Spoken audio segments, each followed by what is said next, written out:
اٹھائیں گے، پھر آپ کو کروڑوں خرچ کرنے کے بعد بھی یہ دولت نہ مل پائے گی۔ اس وجہ سے میں آپ سے گزارش کروں گا، آپ اپنے والدین کے ساتھ اچھا سلوک کیجیے، ان کی ہر جائز بات کو مانیے۔ کوئی بات اگر آپ کو خلاف واقعہ معلوم ہوتی ہے، پھر بھی آپ کے لیے جائز نہیں ہے، آپ ان کے سامنے اونچی آواز سے بات کریں، آپ ان کے سامنے بدتمیزی سے پیش آئیں، آپ کے لیے قطعاً درست نہیں ہے۔ ابھی رمضان گزرا، آپ نے عبادتیں کر لی، تلاوت کر لی، آپ نے تراویح پڑھ لی، آپ کو ثواب مل گیا ماشاءاللہ۔ اور تراویح میں بھی عجیب، پتہ نہیں یہاں ہے کہ نہیں ہے، ہمارے یوپی میں حضرت، ہمارے یوپی میں بعض جگہ 5 پارے ہوتے ہیں، اور 5 پاروں کا طرز کیا ہوتا ہے، وہ 5 پارے 1.5-2 گھنٹے میں مکمل ہو جاتے ہیں، پتہ نہیں کس ڈیزائن سے پڑھے جاتے ہیں، اللہ جانے ان کے پاس اسپیڈ رازدانی والی کہاں سے آ گئی۔ قرآن کے ساتھ مذاق، کھلواڑ، اور اس میں بھی 5 پاروں میں پیچھے ٹک چل رہی، کافی چل رہی، چائے چل رہی باقاعدہ، اور وہ نوجوان جو اپنے آپ کو بڑا پکا مسلمان، دیندار، نمازی سمجھتے ہیں، یہ سب سے بڑے پاجی ہیں۔ یہ کیا کرتے ہیں، امام صاحب جب رکوع میں جاتے ہیں تب ان کی رکعت شروع ہوتی ہے، تب ان کی رکعت شروع ہوتی ہے۔ بڑے چالاک بن رہے ہو، ثواب ملے گا تمہیں۔ پھر مولوی سلمان پاگل ہے، شروع سے امام کے ساتھ شریک رہتا ہے۔ اگر صرف رکوع ہی میں شامل ہونا، یہیں سے پورا ثواب مل جاتا، تو سب سے بڑے مفکر تو یہ سب بیٹھے ہوئے ہیں، ہم لوگ چوکتے ہیں، ہم تو پہلے ہی سے فائدہ اٹھاتے۔ پتا چلا یہ علماء اگر شروع سے شامل ہو رہے ہیں تب پورا ثواب آپ چاہتے ہیں تو شروع سے شامل ہوئیے۔ تراویح کے ایک سجدے پر 1500 نیکیوں کا وعدہ۔ کتنے بتائیں؟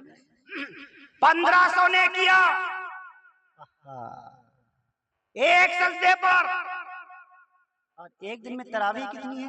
مولانا سید نقیب الامین برقی دامت برکاتہم العالیہ تراویح کے حوالے سے اچھی خاصی گفتگو کر کے گئے ہیں ماشاءاللہ۔ کتنی تراویح بتائی، کتنی رکعت ہے؟ کوئی 8 والا تو نہیں بیٹھا اس میں؟ ماشاءاللہ۔ اجمع الصحابة على ان التراویح 20 رکعہ و3 الوتر۔ ملا علی قاری مرقات شرح مشکات فرمایا صحابہ کا اجماع اس بات پر، تراویح 20 رکعت ہے 3 وتر کے علاوہ، اور تراویح کے ایک سجدے پر 1500 نیکیاں۔ اب 20 رکعت میں کتنے سجدے ہو گئے؟ پڑھے لکھے لوگوں 40 سجدے ہو گئے ماشاءاللہ۔ اب 40 کو ذرا 15 سے ضرب دیجئے، کتنے بن جائیں گے؟ 60,000۔ اللہ اکبر۔ ایک دن کی تراویح پر 60,000 نیکیاں، اور صرف 60,000 نیکیاں ہی نہیں، ایک جنت میں محل۔ وہ محل کتنا بڑا ہے یہ نہیں بتاؤں گا، دروازہ بتا دیتا ہوں۔ اگر اس کے دروازے کے اس پلے سے اس پلے تک جانا چاہو گے 40 سال لگ جائے گا۔ اور جب دروازہ اتنا بڑا ہے تو محل کتنا بڑا ہوگا؟ اور اس کے سامنے ایک باغ، ترمذی میں ہے الا وسوقها من ذهب، اس باغ میں کوئی درخت ایسا نہیں جس کا تنا سونے کا نہ ہو، اور وہ ایک درخت اتنا لمبا ہے کہ ایک گھوڑا تیز دوڑنے والا 70 سال تک اس کے سائے میں دوڑ سکتا ہے۔ یہ اللہ تعالیٰ تراویح پڑھنے والوں کو دے رہا ہے۔ روزہ رکھنے والوں کا انعام الگ، صرف اب بعض لوگ ہیں صرف تراویح پڑھتے ہیں، کتنے دن تک؟ جب تک قرآن مکمل ہوتا نہیں ہوتا۔ قرآن مکمل، ان کی تراویح مکمل ہو جاتی ہے۔ ارے بھائی سارا رمضان تراویح پڑھنا یہ مستقل سنت ہے، اور سارے رمضان میں قرآن کریم کا ختم کرنا یہ الگ سنت ہے۔ آپ نے ایک سنت پر عمل کیا، ایک سنت باقی رہ گئی۔ ہمارے ایسے ماحول ہے، اسی لیے میں اکثر عمومی طور پر میں کوشش یہ کرتا ہوں 27 کو ختم ہو، اور الحمدللہ ہماری مسجد میں سوا پارا 1.5 پارا ہوتا ہے، 27 تک کھینچ کے لے جاتا ہوں، اور ماشاءاللہ سارے لوگ شامل رہتے ہیں۔ پڑھنے والوں کو بھی آسانی، سننے والوں کو بھی آسانی، نہ پیروں میں درد ہے، نہ پیروں میں تلووں میں جلن ہے، آرام سے پڑھا جا رہا ہے، قرآن کریم سمجھ میں بھی آ رہا ہے، قرآن کریم پورے طور پر تجوید کے ساتھ بھی پڑھا جا رہا ہے، قرآن کریم کا حق بھی ادا ہو رہا ہے۔ اور 5 پاروں میں تو قرآن کریم کے ساتھ پورے طور پر نا انصافی، وہ ایسا پورے طور نہ یعلمون سمجھ میں آئے نہ تعلمون سمجھ میں آئے، الفاظ بھی کٹے، معنی بھی تبدیل ہوا، ثواب کے بجائے گناہ لازم آیا۔ قرآن کریم میں 86,700 الفاظ ہے، اگر آپ نے 2 الفاظ کم کر دیے آپ کا قرآن ناقص رہ گیا. قرآن کریم میں 3,21,180 حروف ہیں, ایک حروف آپ کا کم رہ گیا, ہاں آپ کا قرآن ناقص رہا. قرآن کریم میں 39,582 زبر ہیں, ایک زبر چھوٹ گئی, قرآن کریم ناقص رہا. 48,992 الف ہیں, ایک الف چھوٹ گیا, آپ کا قرآن ناقص رہا. ذرا سوچو تو صحیح, انصاف کے ساتھ ہم کتنا قرآن کے ساتھ انصاف کر رہے ہیں تراویح.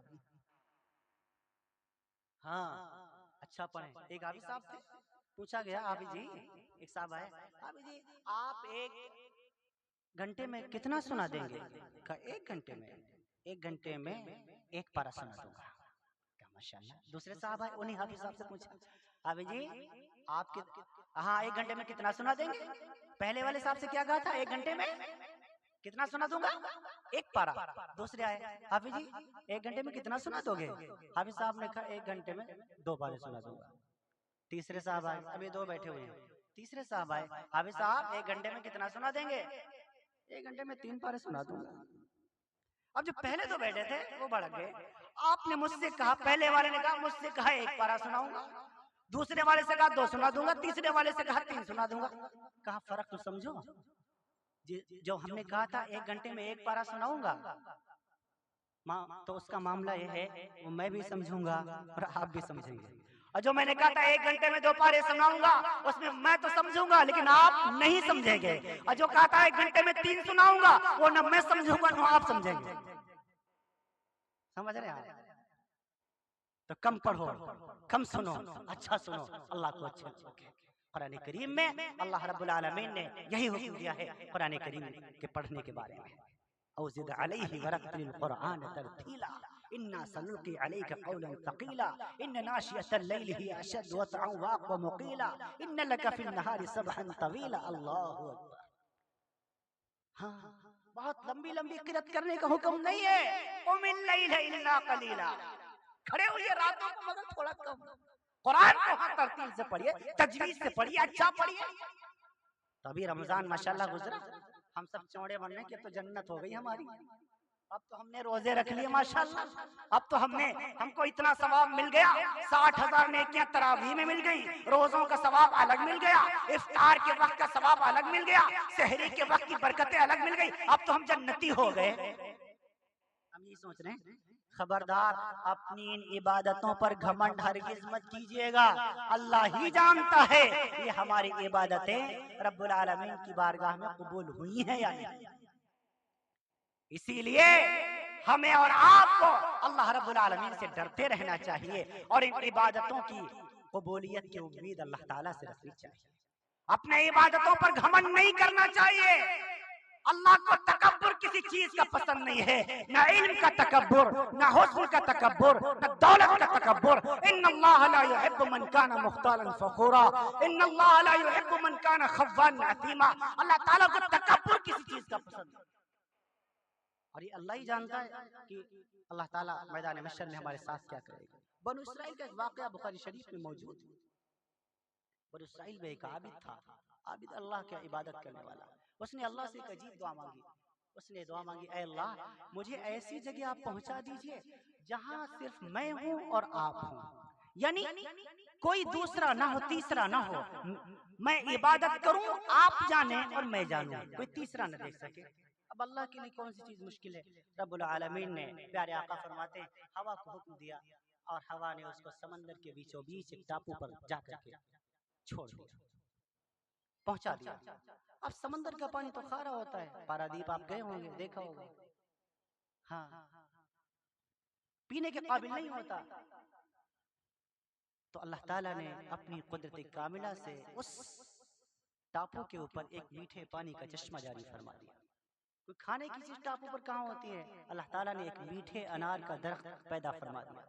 یہ عابد دن میں روزہ رکھتا ہے, رات کو عبادت کرتا ہے.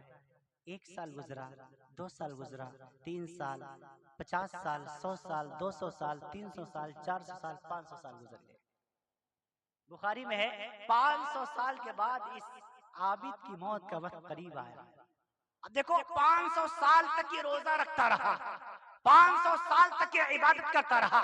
اے اپنی ان رمضان المبارک کے مہینے کی عبادتوں پر گھمنڈ کرنے والوں، آؤ میں تمہیں بتاتا ہوں، یہ 500 سال کی عبادت لے کر اللہ کی بارگاہ میں جانا ہے، اور ایسی عبادت جس میں ریا نہیں ہے، دکھلاوا نہیں ہے، کوئی ریا کا شبہ نہیں ہے، کیونکہ سمندر کے بیچوں بیچ ٹاپو پر کوئی اسے دیکھنے والا نہیں، وہاں تو کوئی انسان جا بھی نہیں سکتا۔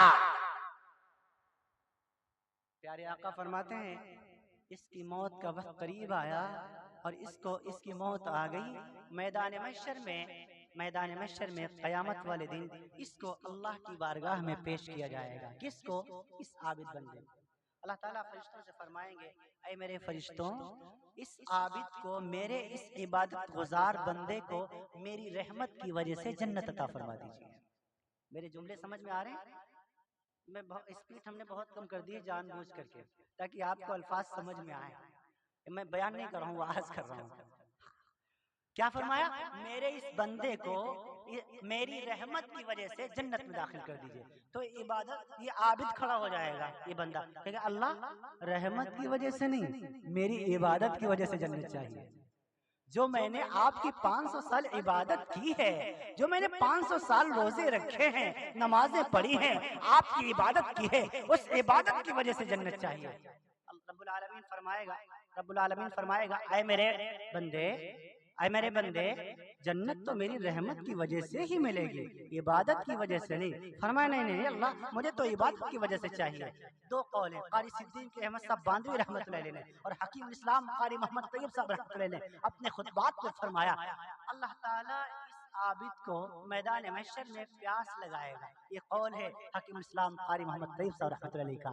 اور قاری صدیق احمد صاحب باندوی رحمت اللہ علیہ فرماتے ہیں اس کو جہنم سے تھوڑا قریب کر دیا جائے گا، جس کی وجہ سے اسے گرمی لگے گی۔ معنی دونوں کا ایک بن جاتا ہے آخر میں۔ فرمایا پیاس لگے، گرمی کی وجہ سے پیاس لگتی ہے نا، تو پہلے قول کا مطلب بھی یہی ہے، دوسرے قول کا مطلب بھی یہی ہے، اس کو پیاس لگائی جائے گی۔ اس کو جب پیاس سے تڑپنے لگے گا، اللہ تعالیٰ ایک فرشتے کو ایک انسان کی شکل بنا کر کے اس کے سامنے سے پانی کا پیالہ لے کر کے گزارے گا۔ یہ عابد دیکھے گا، کہے گا بھائی مجھے پانی دینا۔ فرشتہ، انسان نما فرشتہ کہے گا پانی تو ملے گا اس بندے کو جو اس کی قیمت ادا کرے۔ قیمت کیا ہے؟ وہ کہے گا اس کی قیمت یہ ہے، اگر کسی شخص کے پاس 500 سال کی ایسی عبادت کا ثواب ہو جس میں کوئی ریا نہ ہو، کوئی دکھاوا نہ ہو، ریا کا شبہ نہ ہو، وہ 500 سال کی عبادت کا ثواب مجھے دے دے تو پانی کا پیالہ میں اسے دے سکتا ہوں۔ یہ کہے گا میرے پاس موجود ہے 500 سال کی عبادت کا ثواب، آپ مجھے دیجئے اور آپ مجھے پانی کا پیالہ دیجئے، میں ثواب آپ کو عطا کرتا ہوں۔ وہ پانی کا پیالہ اس کو پیش کر دیا جائے گا، وہ پانی پیے گا، اس کی پیاس اللہ کے کرم سے بجھ جائے گی، پھر اسے ذرا سا ہوش آئے گا، اس کو پھر رب العالمین کے دربار میں پیش کیا جائے گا۔ اللہ فرمائے گا اے میرے بندے، تو نے تو بڑا سستا سودا کر لیا، ایک پانی کے پیالے پر 500 سال کی عبادت کا ثواب بیچ دیا۔ اے میرے بندے بتا تو صحیح، سمندر کے بیچوں بیچ ٹاپو کے اوپر جہاں کھارا پانی تھا، میں نے تجھے 500 سال تک میٹھے چشمے کا پانی پلایا، 500 سال تک انار کا میٹھے درخت کا پھل کھلایا، بتا اس کا حق ادا کرنے کا تیرے پاس کیا باقی بچا ہے؟ تو نے تو اپنی عبادت 500 سالہ عبادت ایک پانی کے پیالے پر بیچ دی، جو 500 سال میں نے میٹھا پانی پلایا تجھے، اب تیرے پاس دینے کو کیا باقی بچا ہے؟ فرمایا وہ بندہ پورے طور پر سجدے میں گر جائے گا، کہے گا رب العالمین رحمت کی وجہ سے ہی جنت میں داخل فرما دیجئے۔ بے شک جنت عبادتوں کی بنیاد پر نہیں مل سکتی، جنت پورے طور پر اتنی سستی نہیں کہ ہمارے سجدے اس کو خرید سکے۔ منت من کی خدمت سلطہ ہمیں کو نم، منت ازو سناس کی در خدمت گجاش دشت۔ فرمایا اے نادان ملازم،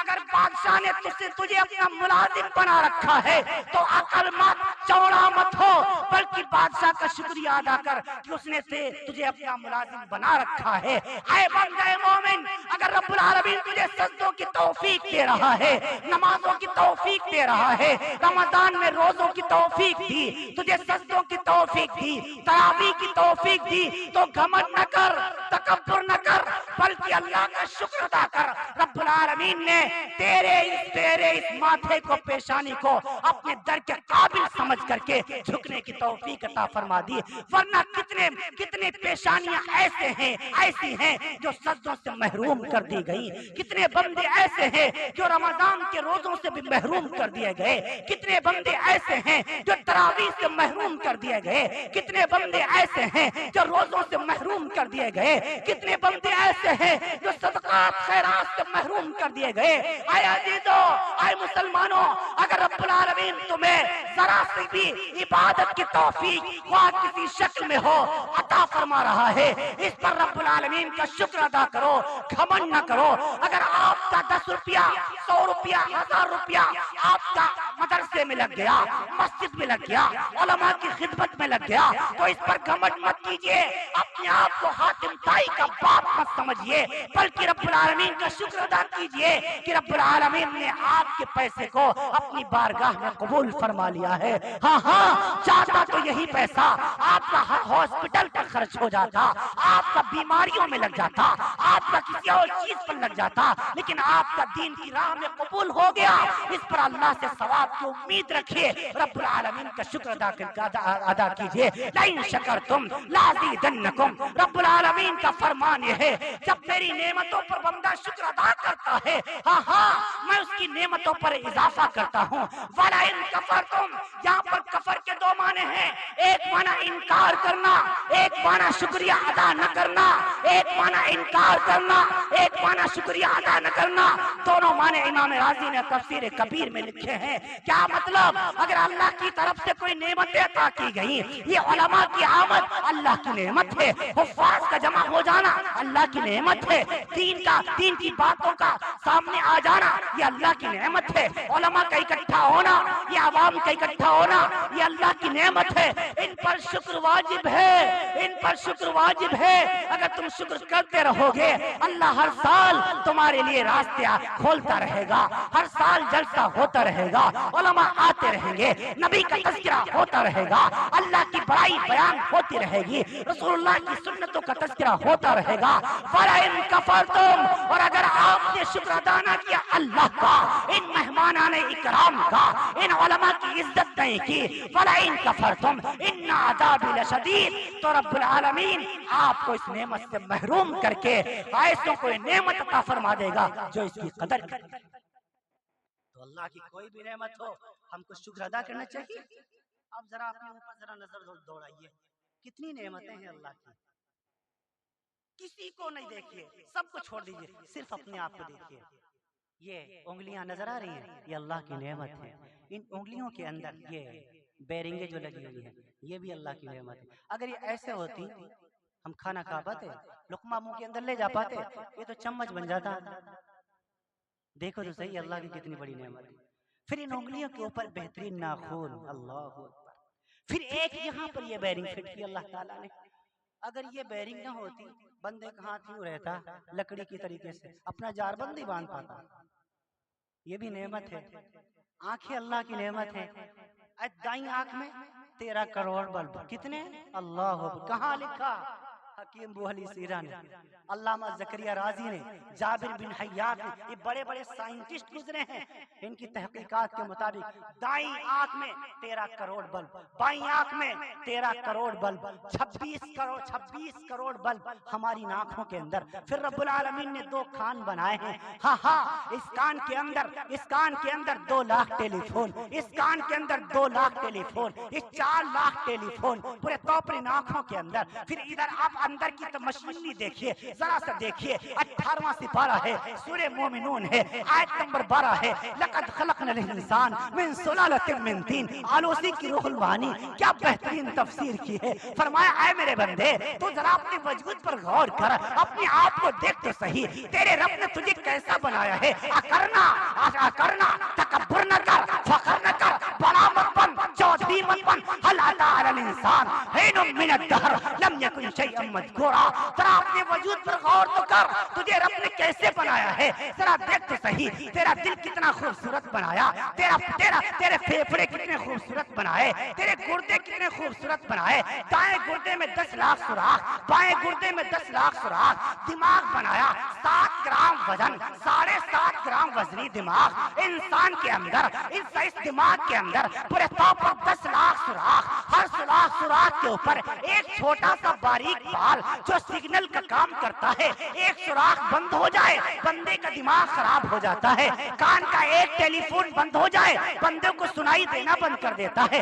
13 کروڑ بلب دائیں آنکھ میں ذرا سا پردے ہل جائیں پورے طور پر دھندلا دکھائی دینے لگتا ہے. اللہ تعالیٰ نے ہرا دیکھنے کا الگ بلب بنایا, پیلا دیکھنے کا الگ بلب لگایا, لال دیکھنے کا الگ بلب لگایا, کالا دیکھنے کا الگ بلب لگایا. یہ رب العالمین کی کاریگری ہے. دیکھو تو صحیح کتنا حسین بنایا میرے رب نے, کتنا کریم اللہ ہے. احسن فتبارک اللہ احسن الخالقین. رب العالمین نے خوبصورت بنایا. ناک جہاں لگانی چاہیے تھی وہیں لگائی, کان جہاں بنانے چاہیے تھے وہیں بنائے, تاکہ جہاں لگانی چاہیے تھی وہیں لگائی. اور کہاں بنایا؟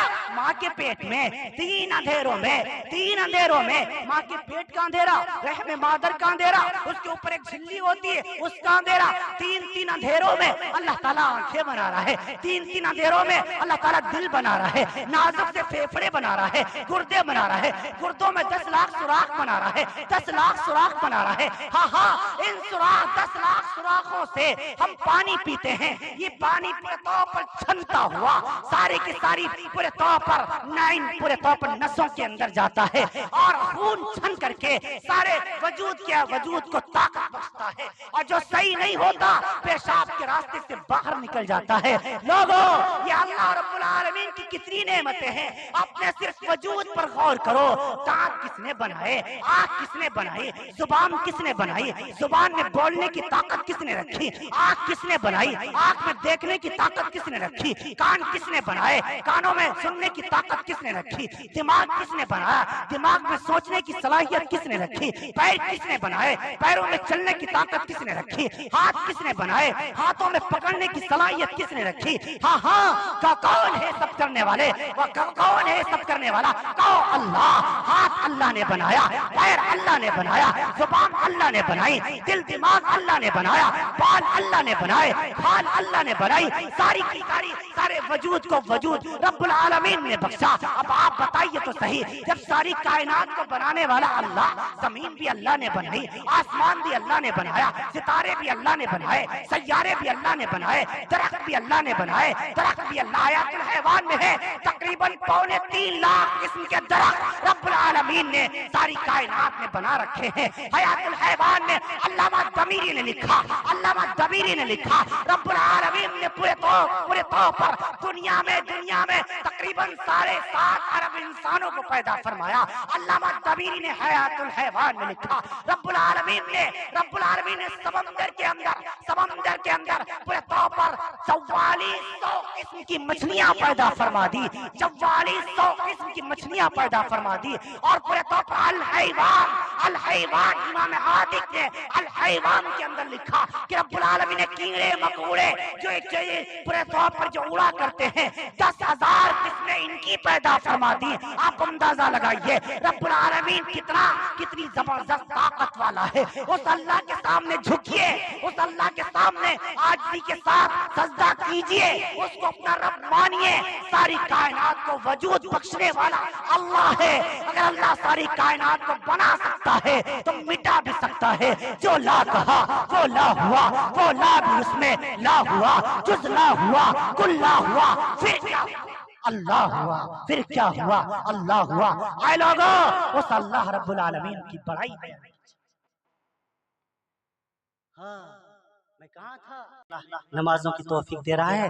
کوئی نماز نہیں پڑھتا, مجھے سمجھائیں, لیکن اس کو حقارت کی نگاہ سے نہ دیکھیں. قرآن کریم میں ہے نا, فذکر انما انت مذکر, اور آگے کیا ہے؟ لست علیہم بمسیطر, تم سمجھاؤ نصیحت کرو لیکن دروغہ مت بن جاؤ, ڈنڈا لے کے پیچھے نہ پڑو. لست علیہم بمسیطر, دروغہ نہ بنو. ہاں اس کو سمجھاؤ. مطلب اس کا یہ بھی نہیں کہ سمجھانا چھوڑ دو، سمجھاتے رہو، لیکن ڈنڈا لے کے پیچھے مت پڑو، ورنہ وہ باغی بن جائے گا، کہیں ایسا نہ ہو پھر جائے۔ اے میرے عزیزوں، اے میرے بھائیوں، اللہ کے لیے ہم سب اللہ کے سامنے جھکے، پیارے آقا صلی اللہ علیہ وسلم کے طریقے کو فالو کریں، رسول اللہ صلی اللہ علیہ وسلم کی ایک ایک سنت کو ڈھونڈ ڈھونڈ کر کے لائیں۔ پیارے آقا نے فرمایا من احب سنتی فقد احبنی ومن احبنی کان معی فی الجنہ، جس نے میری سنتوں سے محبت کی اس نے مجھ سے محبت کی، اور جس نے مجھ سے محبت کی وہ جنت میں میرے ساتھ ہوگا۔ من احیا سنتی، ہاں کیا فرمایا، ہاں من تمسک سنتی عند فساد امتی فلہ اجر میت شہید۔ اگر ایسے وقت میں جب میری سنتوں کا جنازہ نکالا جا رہا ہو، لوگ میری سنتوں کو چھوڑ رہے ہوں، شادیوں کے موقع پر، ولیمے کے موقع پر، عقیقے کے موقع پر، ہاں ایسے وقت میں اگر کوئی میرا امتی میری ایک سنت پر عمل کرے گا، اللہ اس کو 100 شہیدوں کا ثواب عطا فرمائے گا۔ اے میرے نوجوانوں، آپ اللہ کو بہت پیارے ہو، آپ شیطان کو بھی بہت پیارے ہو اور رحمان کو بھی بہت پیارے ہو۔ اللہ کے رسول نے فرمایا شعب النشا فی عبادت اللہ، اگر ایسا نوجوان جو جوانی میں اللہ کی عبادت کرتا ہے، اس جوان کی عبادت، اس نوجوان کی عبادت اللہ کو بہت پسند ہے، اور کیونکہ جوانی کی عبادت اللہ کو بہت پسند ہے، کیونکہ یہ جوانی بہک جانے کا زمانہ ہے، یہ جوانی پورے طور پر قدم لڑکھڑا جانے کا زمانہ ہے، شیطان کو بھی بھاتا ہے یہ زمانہ، رحمان کو بھی بھاتا ہے۔ ایسے نازک وقت میں اگر کوئی اللہ کا مومن بندہ اس جوانی کو شیطان کے راستے سے ہٹا کر رحمان کے راستے پر لگائے، اللہ اس کو میدان محشر والے دن اپنے عرش کے سائے میں جگہ عطا فرمائے گا، جس دن اللہ کے عرش کے علاوہ کوئی سایہ نہ ہوگا، نہ اس دن سرمایہ دار کی کوٹھی کا سایہ ہوگا، نہ جاگیردار کی جاگیر کا سایہ ہوگا، نہ درخت کا سایہ ہوگا، کوئی سایہ نہیں ہوگا۔ آسمان بھی پھاڑ ڈالا جائے گا، زمین بھی تبدیل کر دی جائے گی، ہاں اس دن تو اس زمین بھی نہ ہوگی، آسمان بھی یہ نہ ہوگا، ہاں پر اللہ تعالیٰ خود فرماتا ہے ہم زمین کو تبدیل کر ڈالیں گے، زمین کو تبدیل کر ڈالیں گے، آسمان کو پھاڑ ڈالیں گے، ساری کائنات ختم ہو جائے گی، اس دن سوائے اللہ کے عرش کے کوئی سایہ نہ ہوگا۔ 7 قسم کے لوگ اللہ کے عرش کے سائے میں ہوں گے، ان میں ایک یہ نوجوان بھی ہے جو جوانی میں اللہ کی عبادت کرتا ہو، اور ایک وہ شخص بھی ہے جس کا دل مسجد میں لٹکا رہتا ہو، رجل قلبہ معلق فی المساجد، اور ایک وہ بھی ہے جو انصاف کرے۔ سب سے پہلے نمبر پر فرمایا الامام عادل، عدل کرنے والا، انصاف کرنے والا۔ اس کی بہت ساری قسمیں ہیں، ایک ہے بادشاہ جو ملکوں پر حکومت کرنے والا ہو، ایک ہے جو صوبوں پر حکومت کرتا ہے، ایک ہے جو تحصیلوں پر حکومت کرتا ہے، ایک ہے جو ضلعوں پر حکومت کرتا ہے، ایک ہے جو اپنے طور پر اپنے گاؤں اور دیہات پر حکومت کرتا ہے، ایک ہے جو اپنے علاقے میں حکومت کرتا ہے، فرمایا ایک ہے جو گھر کے اندر حکومت کرتا ہے۔ اس سب قاری صدیق مصبانی رحمۃ اللہ فرماتے ہیں اگر ان میں سے ہر ایک انصاف کے ساتھ کام کرے گا، باپ کے 4 بیٹے ہیں، باپ چاروں بیٹوں کے ساتھ انصاف کا معاملہ کرے گا، انشاءاللہ یہ عادل بادشاہوں کی فہرست میں شامل ہوگا۔ ماں کی 4 بیٹیاں ہیں، ماں چاروں بیٹیوں کے ساتھ انصاف کرے گی، انشاءاللہ یہ عادل بادشاہ کی فہرست میں شامل ہوگی۔ ہاں ابا کا انتقال ہو گیا، بڑا بھائی اپنے چھوٹے بھائیوں کے ساتھ انصاف کا معاملہ کر رہا ہے، یہ بھی میدان محشر میں انشاءاللہ عادل بادشاہوں کی صفوں میں پورے طور پر شامل کیا جائے گا۔ اے نوجوانوں اور تمام امت مسلمہ سے میں اپیل کرتا ہوں انصاف کا دامن مت چھوڑیے۔ جس قوم میں انصاف ختم ہو جاتا ہے وہ قوم باغی بن جایا کرتی ہے، جس ملک سے انصاف ختم ہو جاتا ہے وہ ملک ٹوٹ جایا کرتا ہے، پھر ملک میں نفرتیں عام ہوتی ہیں، پھر لوگ آپس میں لڑتے ہیں۔ جب انصاف ختم ہوتا ہے تب ظلم عام ہو جاتا ہے، جب انصاف ختم ہوتا ہے تب پورے طور پر مظلوم باغی بن جاتا ہے، تب وہ پورے طور پر ہتھیار اٹھاتا ہے۔ لوگوں انصاف کا دامن مت جانے دو، اپنے ہاتھ سے جانے دو، انشاءاللہ امن باقی رہے گا۔ اگر باپ کے 2 بیٹے ہیں، باپ اپنے دونوں بیٹوں کے ساتھ انصاف نہیں کرتا، وہ دونوں بیٹے کبھی متحد نہیں رہ سکتے، ان کے اندر اتحاد نہیں ہو سکتا۔